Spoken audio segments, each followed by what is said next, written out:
Hoy vamos a hablar de economía, pero también podemos hablar de pelota y de política y de la vida en general. Por eso nuestro invitado es un hombre, como diría Ortega y Gasset, de nuestros tiempos. Se trata de don Nelson Suárez, un economista ampliamente conocido en el país por su presencia en los medios de comunicación y por sus posiciones tanto en el sector público como en la cátedra universitaria. Actualmente es consultor y además es un hombre de muchas lecturas y de mucho seguimiento a los pesos y a los centavos. De seguro que usted saldrá igual que yo edificado con esta conversación con el economista Nelson Suárez. Acompáñame.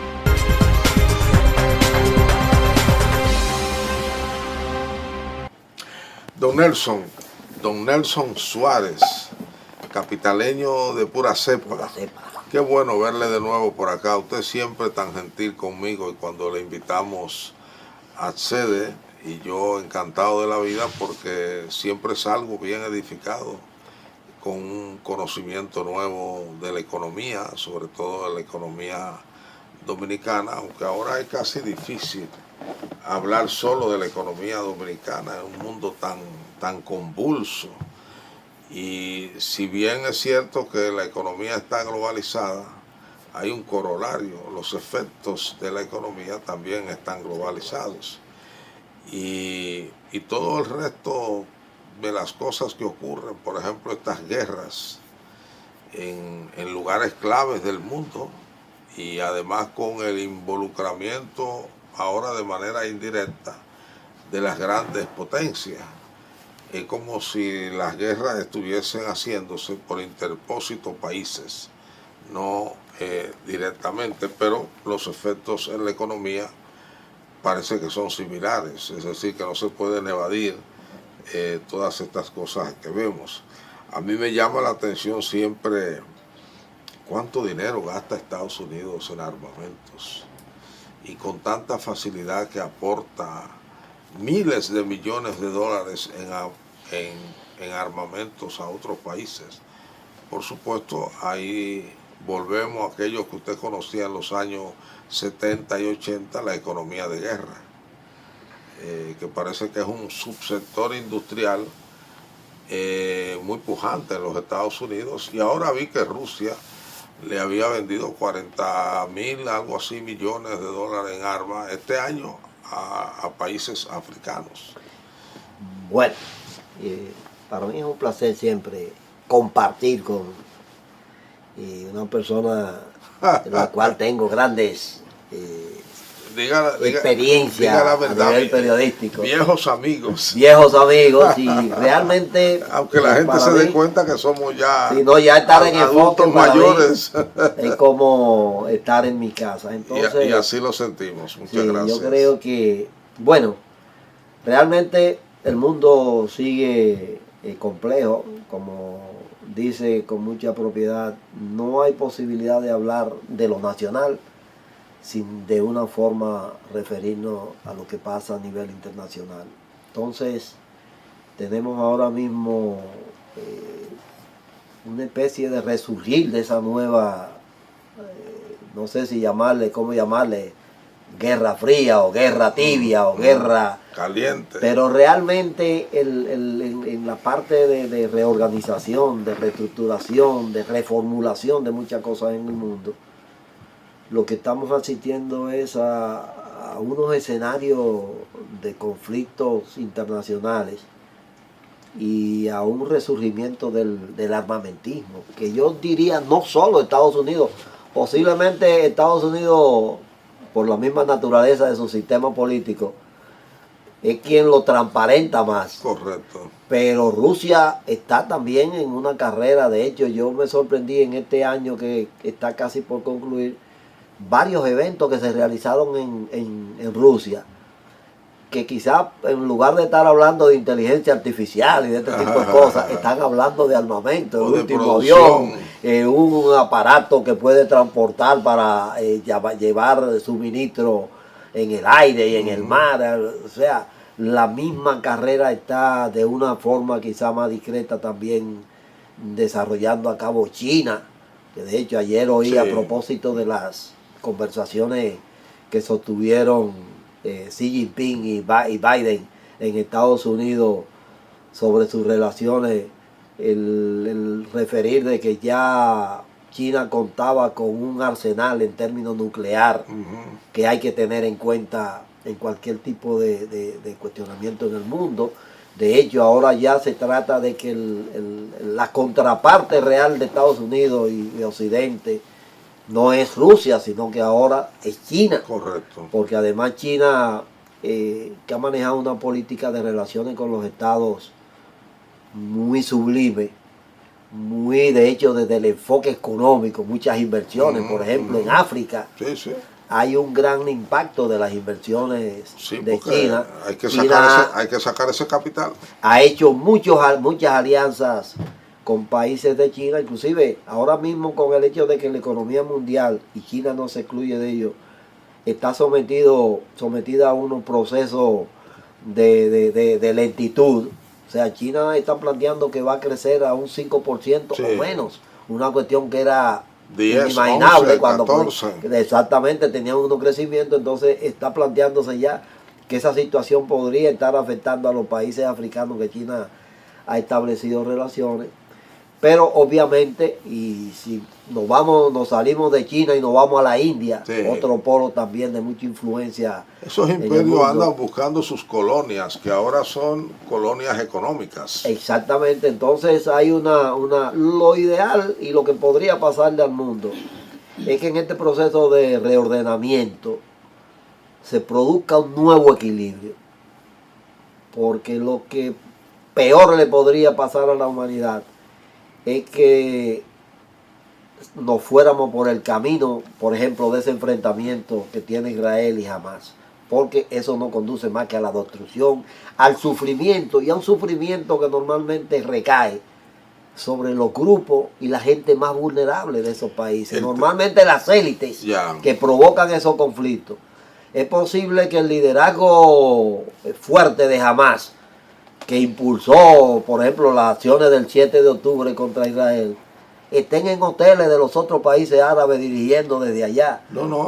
Así es, y jamás no terminará ahora. Sí, y la élite quizás de Israel posiblemente nunca va a estar metido en Gaza. Entonces están ese sufrimiento, ese dolor, esa crudeza que uno ve en las imágenes de ambos lados, ese sadismo, ese irrespeto a la vida de ambas fuerzas. A veces tú dices, bueno, pero si conducimos el mundo por ese camino. Para Occidente son imágenes feas, porque la verdad es que con todas las críticas válidas que puedan hacerse a Occidente, no es posible ese tipo de comportamiento de ninguna nación. Sí. No, y entonces quizás lo más delicado de estos temas es que están mediados por una acumulación de contradicciones históricas, religiosas, fundamentadas a veces en creencias extremistas de cualquier origen que sea, que apuntan, o sea, que sustituyen cualquier elemento de solidaridad y de cooperación humana por esa creencia, por esos fundamentalismos. Sí. Y entonces lo peor que puede pasarle al mundo es que la próxima generación, ya los nietos de nosotros, por ejemplo, les toque vivir en un mundo de ese tipo. A menos que esta situación que se está produciendo ahora no sea como el preludio un poco de ese mundo, de una canción muy famosa en los 60, 70. Habrá un nuevo mundo. Habrá un nuevo mundo. Hermoso y armonioso, donde las noches serán tan claras como la luz del día. Exactamente. Ahí está nuestro mundo. Entonces, hermoso y ojalá, y esta sería la esperanza positiva que el mundo podría tener. Es bueno tener esa esperanza, pero en la práctica yo creo que el mundo se va a complicar. A mí me parece que es un error de Israel de bulto, una cosa increíble para una nación cuya principal fama es su inteligencia, creer que va a terminar con Hamás. Pueden terminar con toda la franja de Gaza. Y esas ideas, las ideas no se matan, las ideas son inmortales. Y lo que vamos a hacer es que vamos a tener a ese grupo ya fuera del territorio palestino, en el mundo entero, haciendo los mismos actos que ellos hacían cuando estaban en la franja de Gaza. Pero además, Israel tiene que aprender dos lecciones importantes a mi juicio. Una, que usted no puede hacer una Gestapo de un territorio, una Gestapo. Y lo cierto es que los palestinos estaban conminados, más que los palestinos, la gente de Hamás, estaba conminada a vivir aislada en ese territorio. 2 millones y pico de personas literalmente prisioneros. Y lo segundo que tienen que aprender es que no hay tal sabiduría que neutralice a los demás. Hamás, al lado fronterizo con Israel, se preparó y sorprendió a la nación que se precia de tener uno de los organismos de inteligencia más efectivos del mundo, y no se dieron cuenta de lo que Hamás estaba preparando. Sí, es decir, no hay esa perfección que me permita a mí hacer todo lo que yo quiera de manera impune. Sí, realmente todo esto yo creo que lo que tenemos que aprender es que hay que construir, hay que hacer esfuerzo, hay que trabajar, hay que predicar un mundo de más convivencia. Correcto. Hay algunas... Y más los vecinos. Sí, hay algunas, obviamente, el tema que está planteado allí es, desde hace décadas, el tema de la supervivencia de dos estados. Lamentablemente, posiblemente en las fuerzas más extremistas de ambos bandos, no existe la convicción de doble estado, sino de un estado excluye al otro. O sea, bueno, alguien está planteando... Los palestinos principalmente. Sí, exactamente. Desde la óptica de Palestina han planteado, bueno, que hay que eliminar el estado de Israel. Entonces, yo creo que las líneas que se plantearon desde los tiempos de los años 40, 50, 48. Cuando se planteó el tema de la convivencia de dos estados. El 48. Esa sería la salida. Ahora, ¿hasta dónde es posible, es viable llevar esto a un ambiente de paz que no ponga sufrimiento a tanta gente común? Porque si fueran los líderes, los grupos dirigentes, lo que pudiéramos llevarlo a un ring o a un área para que ellos... Pero el problema es que está sufriendo gente ahí, en ambos lados, gente común, porque el resto, los militares, están protegidos, tienen su sistema, tienen su fortaleza, tienen su sistema... Pero la gente común lo que quiere es vivir, y lamentablemente allí... Con los vecinos siempre hay que llevarse bien. Sí, esa es la lección de nuestros vecinos. Lo importante es que en el mundo que tenemos hoy, ese tipo de acciones, ese tipo de hechos impactan y afectan a todo el tablero de la global. Así es. Y posiblemente debemos estar celebrando que el conflicto no se haya extendido. Porque imagínense Irán, en esa zona que tiene un gran poder destructivo también, que ha creado un gran arsenal. Y tiene la sangre del mundo. Nuclear. Petróleo. Ajá, entonces, bueno, tenemos la ventaja que todavía no se han producido situaciones que afecten el tránsito por el estrecho de Hormuz, que es una vía clave para el movimiento no solo de petróleo, sino de muchas otras mercancías en el mundo, porque obviamente que tendríamos un impacto sorprendentemente. Se han estado mostrando tendencias en el petróleo de estabilización o de reducción en algunos casos de precios, cuando estábamos supuestos a ver que iba a haber un disparo que pronosticaban del precio del petróleo hasta los niveles de $100, como se pone en estos casos. Entonces hemos visto que parece ser que el impacto inmediato todavía no ha sido de tensión, pero siempre va a tener un impacto. Solo el oro ha subido. Vamos a un segmento para hacer una vuelta y regresar a República Dominicana.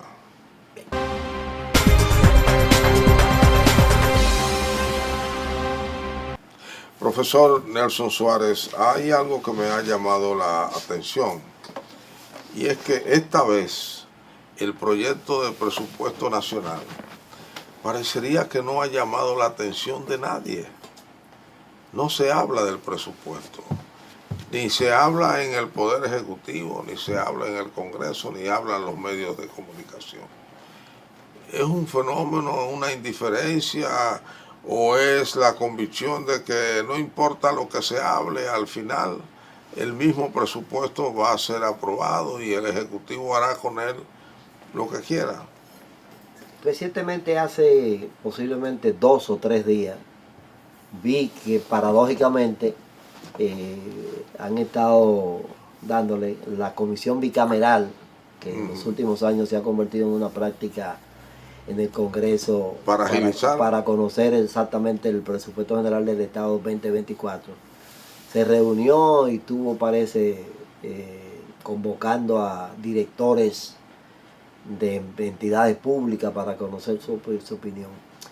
Yo he estado, de hecho he compartido con algunos amigos una especie de análisis, poner los datos y los números del presupuesto 2024 en perspectiva, para un poco contribuir con el debate que tiene que darse de alto nivel y con un enfoque positivo sobre el principal instrumento que tiene el gobierno para conseguir sus fines, que es el presupuesto general del Estado. Entonces yo he referido, en el 2017, el actual ministro de Economía, economista muy destacado, Pavel Isa Contreras, escribió un artículo que a mí me llamó la atención y que yo conservé, donde él escribía el presupuesto en piloto automático. Una figura que él utilizó para referirse al proyecto de presupuesto 2018 en aquel entonces. Y él decía que estaba en piloto automático porque prácticamente repetía lo mismo de cada año. Exacto. Entonces el presupuesto 2024 no sale de ese esquema de piloto automático. Sí, porque obviamente se impuso la estructura. Si hace por lo menos los últimos 10, 12 años, el presupuesto ha sido muy repetitivo. Aunque normalmente los directores y la gente que está formulándolo dice que ha hecho novedades, que han hecho muchas cosas teóricas, muchas cosas conceptuales y que ponen a veces en el presupuesto escrito, pero que en la práctica repite lo mismo. ¿Qué tenemos en el presupuesto 2024? Tenemos... Pero usted conviene en que hay una especie de indiferencia social hacia el presupuesto. Claro, y una cuestión que no debía ser, porque es que el presupuesto te define cuáles son las líneas de acción que el gobierno va a llevar el próximo año. Y esa línea de acción, el presupuesto es un instrumento de corto plazo, pero tiene un impacto también, y por eso de hecho se recomienda a los países, a los gobiernos, elaborar lo que se llaman presupuestos plurianuales, o en un enfoque de mediano plazo, 4 o 5 años, para ir haciéndolo exactamente, que cada presupuesto anual sea una contribución a esa visión de un plazo más largo que el año. Entonces, el presupuesto general, que es un presupuesto, tiene un impacto, o es un presupuesto, un instrumento de corto plazo, pero que puede influir en el mediano plazo, tiene ya como predefinido los montos establecidos. Un elemento que todo el mundo ha estado resaltando es que el próximo presupuesto tiene una previsión de gasto de capital inferior relativamente a lo que ha pasado en los años anteriores. Esto también tiene que ver mucho con el tema de que lo que son los gastos de funcionamiento, como se llama en el argot de la oficina de presupuesto, que son aquellos gastos que están vinculados a los 3 objetos principales, que son sueldos, contratación de servicios y materiales y suministros. Cuando usted toma ese presupuesto y le incluye el presupuesto de salud y de educación, Esos son 723 mil millones de pesos. Ya. Eso es el 9.8% del PIB. Es decir, de 14% del PIB que yo estoy supuesto a recaudar, ya tengo 9.8%, 724 mil millones comprometidos en los gastos de funcionamiento, incluyendo salud, educación y la transferencia a los municipios. Ya. A eso yo tengo que agregarle luego un 5% de servicio de la deuda, 373 mil millones El de pesos. 5% del PIB. 5% del PIB. O sea, ya ahí tenemos el 14% que tenemos previsto de recaudación de ingresos. Ya están comprometidos en los gastos de funcionamiento y en el servicio de la deuda. Ya. Y si a eso yo le sumo que tengo que transferir, por ejemplo, cerca de 89 mil, 90 mil millones al sector eléctrico para cubrir sus déficits, que tengo que transferir alrededor de 31 mil millones de pesos al Banco Central para cubrir, ahora mismo ayer salió en los periódicos, Sí. el estado financiero auditado que el Banco Central publica con un déficit de 38 mil millones. Entonces el gobierno tiene que cubrir con fondos provenientes del pago de impuestos directamente, porque esos 31 mil millones que el gobierno le va a transferir al Banco Central por virtud de la ley de capitalización, que de hecho no le está transfiriendo el monto que dice la ley, Ya. proviene del Fondo General, o sea, de los recursos que el gobierno capta como impuestos. Y si a eso le sumamos que tiene que buscar otros 56 mil millones para transferirlo a empresas públicas fuera del sector eléctrico y del Banco Central deficitaria, o sea, estamos hablando que el gobierno no tiene prácticamente recursos para dedicar a la inversión, que es lo que Y tiene además impacto. luce un Estado, un gobierno entrampado, porque técnicamente, según ustedes los economistas, el gobierno dominicano es un gobierno que en comparación con el resto de América Latina gasta poco. Gasta poco. Número uno. Número dos, usted diría, como diría mucha gente y como se ha dicho en el pasado, bueno, vamos a reducir un 30, un 40% de la empleomanía, que ya todo el mundo sabe, los organismos internacionales lo Es saben abundante. y lo saben los expertos de aquí, de que están sobreabundantes. ¿Y quién va a emplear a esa gente? Entonces el daño que se le haría a la economía, o sea, es un análisis de costo-beneficio. ¿Cómo se afectaría a la economía con el 30-40% de la empleomanía estatal fuera? Bueno, está planteando un tema que es de O sea que estamos entrampados. Sí, está planteando un tema que es de gran relevancia.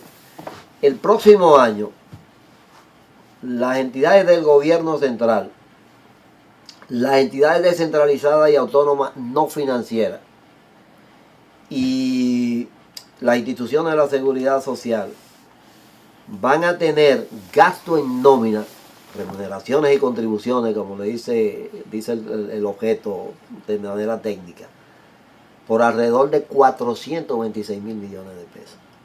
Sí, el gobierno central va a gastar 373 mil millones de pesos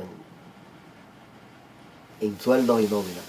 Y las entidades descentralizadas y autónomas y las entidades de las instituciones de seguridad social, otros 126 mil millones de pesos. O sea, un monto que es prácticamente el 40% del presupuesto. Pero que usted del no país. puede sustraérselo a la economía, so pena de provocar una gran crisis. Porque de esa cantidad de dinero, que es sueldo, ¿verdad? Sí. ¿Cuánto va al consumo? Sí, no, la mayoría. Y entonces por esa vía, el ITEVIS por lo menos. Sí. Por lo menos el ITEVIS. Y otra vía menor, el impuesto sobre la renta para los que ganan determinado. O sea, sí, no, entonces esos elementos que estamos mencionando del presupuesto lo hacen realmente ya un instrumento que le crea, realmente es un estrés fuerte que tiene que tener la gente que tiene que plantear el presupuesto cada año para distribuir. ¿Por qué? Porque obviamente nosotros tenemos el nivel de gasto del presupuesto 2024, al igual que lo que han sido prácticamente los últimos 10, 12 años, anda alrededor del 18%. se supone que debíamos tener un nivel de gasto parecido a nuestros similares de Latinoamérica, que puede ser un 21, 22, hasta 23% del PIB. Ya. Si yo le agrego al presupuesto dominicano la parte financiera, es decir, la amortización y pago de capital, me llega a un 21, bueno, un 20 general, aproximadamente, 20, 21, que es el estándar. Ahora el tema es que el gasto específico, por ejemplo, para el próximo año 2024, el gasto que está planteado, y siempre me refiero al presupuesto del gobierno central, aunque tenemos un presupuesto consolidado, sí, que es mucho mayor, correcto, son unos 75, 80 mil millones de pesos más, por el tema de que se incluyen a los entes descentralizados y de la seguridad social. Pero nosotros tenemos un nivel de gasto previsto de 1.371.000 millones para 2024. Ese es el presupuesto. El 89% de eso, 86, 87, es gasto corriente, como le llaman. Claro. Y la mayoría del gasto corriente fundamentalmente es en empleo, en la nómina. Pero, y de hecho estaba viendo hoy la referencia en los periódicos de la propuesta de estrategia que están haciendo el sector empresarial, donde hablan el tema del empleo, hablan de la poesía. Sí, exactamente. Y eso hace un momento venía... 500.000 empleos en 4 años. En 4 años. Hace un momento venía oyendo a un sacerdote jesuita hablar algo sobre la teoría y la práctica, y él decía desde la óptica de su enfoque cristiano que el amor se manifiesta más en los hechos que en las palabras. Así es. Entonces, esta propuesta del sector empresarial, a mí primero me gustaría ver no solo las líneas generales. No, pero eso rompe el comportamiento histórico. Una de las grandes dificultades del sector privado aquí es que no produce los empleos necesarios. Y de ahí la necesidad del empleo estatal. Sí, sí. Pero, si usted saca las zonas francas industriales, el sector privado nuestro produce muy poco empleo. Entonces, por eso yo digo, he estado viendo las líneas generales. De hecho, creo que algún amigo me mandó el documento, tengo que ver. Original. Porque exactamente hay que ver ahora cuáles son las acciones que están previstas en esa estrategia para lograr esas grandes líneas que estoy hablando en términos de empleo, en términos de inversión, en términos de los sistemas fiscales, en términos de qué es lo que está planteando. Porque lo que tenemos que ver ahora no es ese planteamiento teórico, conceptual. El 85% de la riqueza nacional. El 85% de la riqueza nacional, y es una discusión que está planteada a nivel de economía. Sí. Normalmente dicen que es del sector empresarial, pero el sector empresarial no consume. El sector empresarial invierte. El 85% del Producto Interno Bruto en la República Dominicana es consumo. Entonces son los consumidores realmente. Ellos hacen un razonamiento simple, digámoslo, y es que les restan lo estatal y todo el resto privado. Sí, pero el tema que está planteado aquí... Pero es bueno desagregar el por ejemplo, cuando una empresa se crea, sí, y uno dice, bueno, creó 100 empleos. Sí. Ahora, esos 100 empleos de esa empresa, ¿en función de qué están? De sus niveles de venta. Sí. ¿Y quiénes son los que compran? Los consumidores. Entonces, los que crean empleo son los consumidores. Si usted forma una empresa que es para vender un bien o un servicio y los consumidores no le compran, al siguiente año tiene que cerrarla. Sí, ahora, si los consumidores la consumen, entonces... Pero, déjeme plantearle algo, porque ahí hay una... Pero ahí hay una discusión de lógica. Por eso. Porque una cosa es el efecto del empleo, que es el consumo. Sí, y aquí recato... Pero el empleo lo crea aquí recato un enfoque que lo tiene también un ex ministro reciente de Economía, don Miguel Seara Jato, donde ha planteado durante mucho tiempo, normalmente el sector empresarial ve los salarios como un costo, pero es a su vez un ingreso. Y el tema del sector empresarial en el país es que los niveles salariales que tiene, en términos generales, en todas las áreas, con muy honrosas excepciones, son niveles salariales de miseria. Por lo menos el salario mínimo. Son salarios mínimos. El salario mínimo está por debajo del costo de la canasta. Sí, no. Y además cuando sigo la cadena en términos de los salarios. Y en el sector turismo no llega a la mitad. No llega. Entonces, ¿qué te crea demanda? Es la capacidad de ingreso que tú le das a la gente. De ingreso disponible para consumir. Y entonces, por ejemplo. Por eso es sagrado en Estados Unidos. El consumo es sagrado. Claro, porque es que el consumo es lo que te determina todo lo demás. O sea, yo puedo poner una empresa. De la pandemia, claro. Estados Unidos no sucumbió económicamente. Porque cada empleado recibía un sueldo en su cuenta. Ni siquiera tenía que irlo a buscar. No tenía entonces. Para la maquinaria del consumo, la fábrica y el consumo. Eso desde hace 100 años, Keynes le llamó demanda inducida. Bueno. Aquí se burló mucha gente de eso, del esquema de don Antonio Guzmán, donde tuvo mucho que ver el padre alemán. Sí. La demanda inducida. Sí, demanda inducida. Pero era para mover la fábrica. ¿Por qué? Porque tú tienes... Y eso iba a mover los impuestos, iba a moverlo todo. Entonces yo creo, es bueno, para mí es importante, creo que... El sector privado dominicano, profesor, yo creo que no cree mucho en eso, a juzgar por la actitud hacia el salario.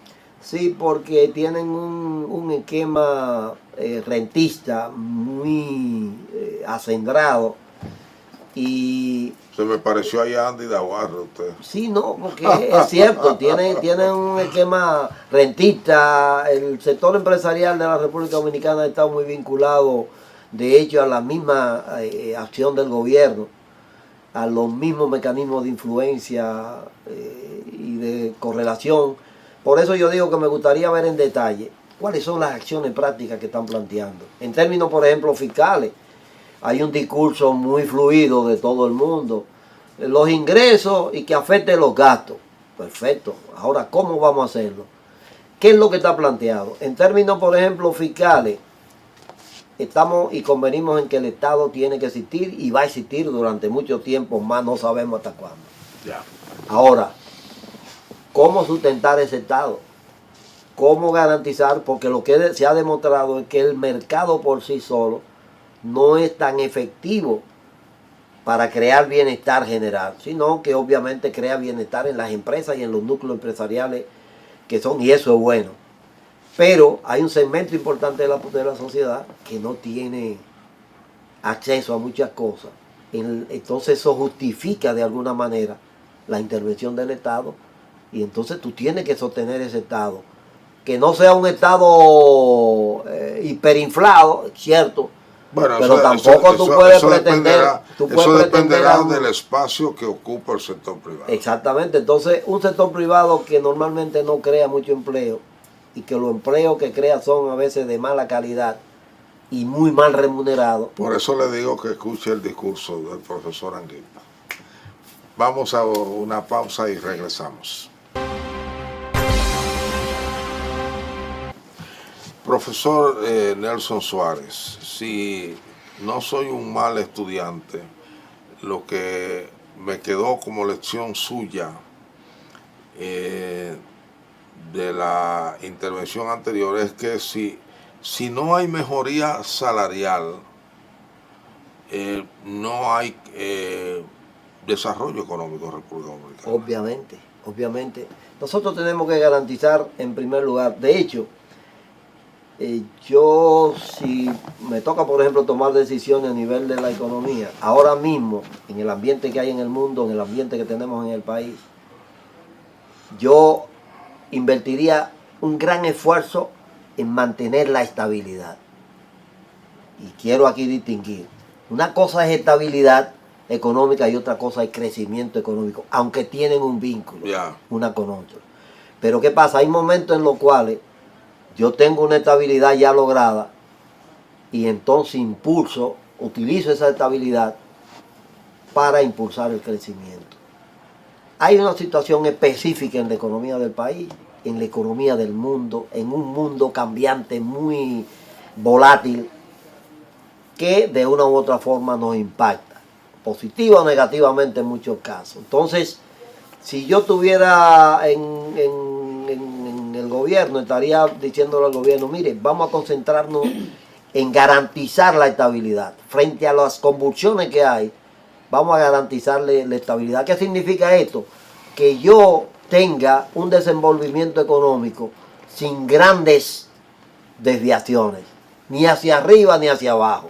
Hacia arriba porque puedo crear los efectos inflacionarios, que son lo que ahora todo el mundo ha tenido que estar luchando después de la crisis de COVID-19. Y que no se me vaya hacia abajo para que exactamente no me afecte los niveles de empleo, que entonces tienen una connotación y un impacto a nivel social, sí, en una gran masa de la población. Entonces, un tema fundamental dentro de esto es mantener los niveles salariales y en alguna medida ir mejorando. ¿Por qué? Porque esa es la gran masa que consume, que es el 85-86% del producto. ¿Usted ha hecho alguna vez alguna simulación en computadora? Yo sé que usted es un fiebre de la computadora. ¿De qué ocurriría en términos de crecimiento de la economía y en términos recaudatorios y en términos de utilidad para el sector privado si la media de si toda la población obrera, trabajadora, ganara el salario mínimo? Si ganara, cuando digo el salario mínimo es el costo de la canasta. El costo de que recuperara por lo menos. El costo, vamos a decir que todo el mundo tuviera el costo cubierto. Y eso en la antigüedad, ¿no? Hace, qué sé yo, 100, 150 años le llamaban la ley de bronce. Exacto. La ley de bronce del salario, bueno, es que los obreros puedan por lo menos recuperar, tener la capacidad con su salario para recuperar los bienes que le mantiene la energía de producir. Vamos a decir, como lo decimos en el siglo de ahora, la canasta familiar. La canasta básica. Entonces, si eso se produce, no he hecho, y no sé, quizás puede ser que gente que sea más hábil que yo en los temas de esos modelos muy sofisticados, sí, pero es obvio que si yo tengo, por ejemplo, si yo tengo a los 2.3, 2.4 millones de asalariados formales que tengo, en un nivel que puedan recuperar por lo menos el salario a nivel de poder adquirir la canasta, el impacto que eso tiene en la economía es extraordinario en términos de crecimiento, en términos de evolución. Porque ahora mismo nosotros tenemos un problema planteado. Tenemos desde 2017, con la tasa de actualización del impuesto sobre la renta, sí, en su nivel mínimo, la indexación, que le han estado quitando, y yo eso sí he hecho los cálculos, 10, 15, 20 mil millones de pesos todos los años a los trabajadores formales. Exacto, de su bolsillo. Entonces, ¿qué mejor forma para yo subsidiar el combustible? Que es en buen cristiano, eso es un abuso gubernamental. Un abuso, ahora mismo en el presupuesto 2024, vuelve e incluye en ese tema. Entonces, si yo le doy esa capacidad de compra, aumento el ingreso disponible de los asalariados formales, haciendo la deducción, la inflación de sueldo, aplicándole la inflación de sueldo para actualizar el monto no imponible. Óyeme, yo estoy transfiriendo 25, 30 mil millones a esa gente. Hacen más impacto que yo estar subsidiando la factura eléctrica, que estar subsidiando los combustibles, que estar subsidiando, que lo hago generalizado. Profesor, porque lo estoy llevando directamente. Estamos hablando, según el cálculo suyo, de 140 mil millones del 17 al 23. Y posiblemente sean más. Que le han sacado de los bolsillos a los trabajadores formales por el tema de no aumentar es decir, el danilismo y el, ¿cómo le llamamos ahora? ¿Cómo se llama ahora? El avenarismo. Abinaderismo. No tiene. Pero lo han hecho y lo siguen repitiendo. Sí, cómo no. Y nadie, que es lo que a veces me sorprende. Bueno, hay uno de estos jóvenes diputados que los otros días alguna gente lo han dicho, pero muy tímidamente. Sí. El que me lo ha dicho con más fervor es usted. O sea, tú me estás descontando, me estás sacando de mi bolsillo un monto significativo que me está reduciendo mi poder. Violando la ley. Claro, porque una ley transitoria como la presupuestaria Sí. está alterando una ley orgánica como el Código Tributario. Correcto. Entonces, el que los asalariados tengan niveles salariales dignos, que tengan una capacidad real de poder recuperar por lo menos lo que le cuesta en términos de canasta básico para subsistir, eso tiene un valor extraordinario porque además tiene un impacto redistributivo. O sea, nosotros, conjuntamente con la mayoría de las economías latinoamericanas, tenemos la fama de ser la región con más desigualdad en términos de redistribución del ingreso. Pero es una desigualdad fabricada. Sí, entonces... Lo que habla también de un empresariado que en ese aspecto es ciego. Sí, entonces, porque al final eso, como dice el señor Corripio, al final un aumento salarial termina en las tiendas. Termina en la tienda, termina en cerveza, Sí, termina en ropa, termina en zapatos, termina en alimentos, termina... O sea, se convierte nuevamente en un ingreso para el sector empresarial. Correcto. Hay una cuestión que a mí me sorprende. Y también ingresos para el Estado. Hemos visto que en este año la economía dominicana, y eso producto de la reversión de la política de expansión monetaria y fiscal que hubo con el COVID, está ralentizándose, como dice. Ya. Y posiblemente termine creciendo alrededor de un 3%. Sí, un poco inducida, 2 puntos porcentuales por debajo de su potencial, que es un sí. 5% en los últimos 20, 30 años. Y he oído gente hablando de que ha aumentado el empleo. Yo no entiendo si hemos estado diciendo, casi todos los análisis reflejan, que una de las cosas más negativas del crecimiento del PIB en República Dominicana es que hay una elasticidad PIB de la creación de empleo muy baja. Sí. Es decir, se supone que Dios debía tener por cada 1% de crecimiento del PIB una creación determinada en términos de si hubiera una elasticidad positiva de creación de empleo.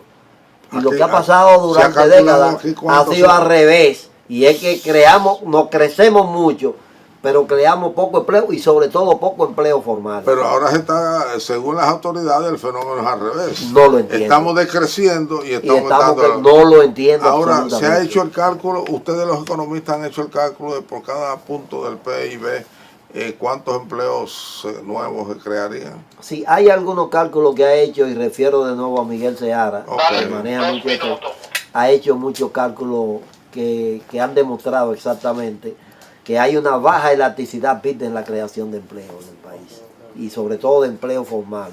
Porque obviamente el empleo informal sí crece siempre mucho muy rápido. El empleo del turismo, por ejemplo, es un empleo muy caro. Es decir, lo que hay que invertir para generar un empleo. Un empleo, exactamente. Es una magnitud. Igual en la minería. En la minería. Usted coge la inversión de la Barri y el número de empleo. Sí, es muy bajo. Son sectores muy intensivos en capital, como dicen, y entonces eso tiene un impacto muy bajo sobre. Pero obviamente... Aquí lo que sí crea empleo es el sector informal. El sector informal, porque... Y es un empleo precario.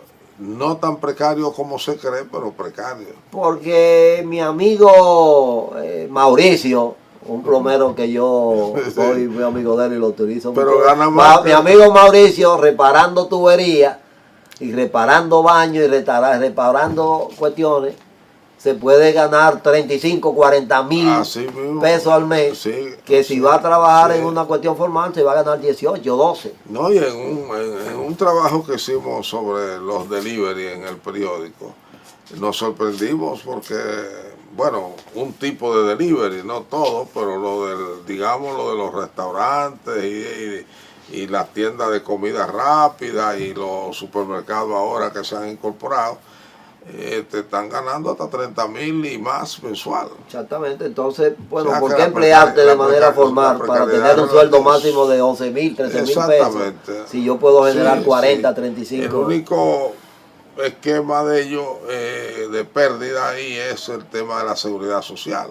Que el Estado no ha buscado un esquema por donde ellos puedan entrar, porque ordinariamente no es un trabajo donde ellos son empleados. lo cual se crea muy fácil, simple y sencillamente diciéndole a esa gente en un sistema fuera del sistema contributivo formal: mire, yo le admito aquí un plan de pensión y un plan de salud con una cuota que usted me paga de acuerdo a su salario, y páguela por donde usted quiera, vaya a la seguridad social, a una tesorería y páguelo. O cualquier ventanilla, ¿no? Y ya, pero aquí todo este tipo de cosas viven teorizando. Exacto, y aquí se ha renunciado también en esa misma línea al monotributo, que en algunos países ha dado beneficios para ese mismo sector informal. De hecho, debían aparecer AFP y ARS que hagan oferta a este tipo de gente, o no lo estaban haciendo de manera ilegal.